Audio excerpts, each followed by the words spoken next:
across the UK. This is BBC Radio 5 Live.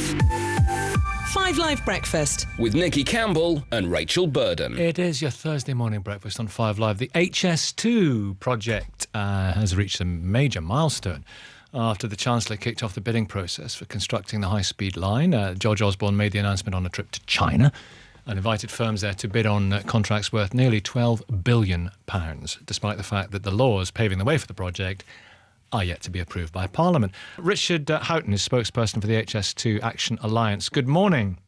Good morning, Nicky. Hi, Adam's here as well. What are your thoughts on the timing of this? Well, I think there's two things on the timing. One, the opposition within Parliament is growing. There's a view that now that the north to east electrification has been postponed, that maybe HS2 isn't the ideal solution, and we should be looking at building our existing infrastructure rather than bringing in new. So I think, it's much harder to wind back on a decision if £11 billion of contracts have been issued, despite the fact there are no funds available, obviously, because the bill hasn't gone through. And I think, secondly, George Osborne's always been very good at using HS2 for his own political ambitions. I mean, initially it was going to be the alternative to the third runway at Heathrow, well, we know that is now. Secondly, it was going to be part of the Northern powerhouse at the general election, and now it's going to be part of his prime ministerial ambitions. Some would say that. We couldn't possibly comment.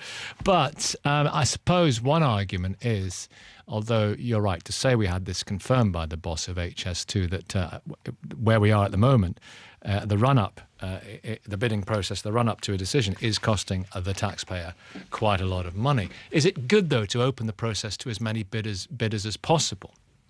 Well, it could be. I mean, logic would say, but I mean, if you were running this commercially, you wouldn't be putting out bids until you knew you could afford to pay for them. And this is a fundamental piece. I mean, it's a mercenary approach, and it's dismissive of the parliamentary process. And, our view would be that you need to wait until the hybrid bill has gone through Parliament, that it's had due study in both the Commons and the Lords, and then you start looking for people to supply it. The reason around the timing as well is, of course, they're running behind. The initial budget was put together, as the Department of Transport described, as a high-level desktop exercise.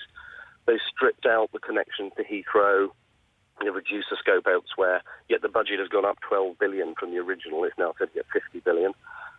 So they've got problems. So I know they're going to have to bring in funds from somewhere. And I think the recent freezing of the electrification in the north is an indication of the fact that the funds aren't available. And lastly, I would say, there was a major Projects Authority report on this HS2, which the government applied a veto to. We managed to get that out for a Freedom of Information Act. And that clearly stated that they didn't feel there was the funds necessary to keep the existing infrastructure running and run HS2. So they've got some issues, so I understand why. Just finally, I mean, this other issue about that this hasn't actually gone through Parliament yet, just explore that a little bit more for us. You mentioned it earlier on, the fact that you suspect that they are creating a narrative. In the words of the late, great Peter Jones, he had this phrase once, the great commentator, he said, there's an inevitability about the whole scenario. You think that's the card they're playing, yeah?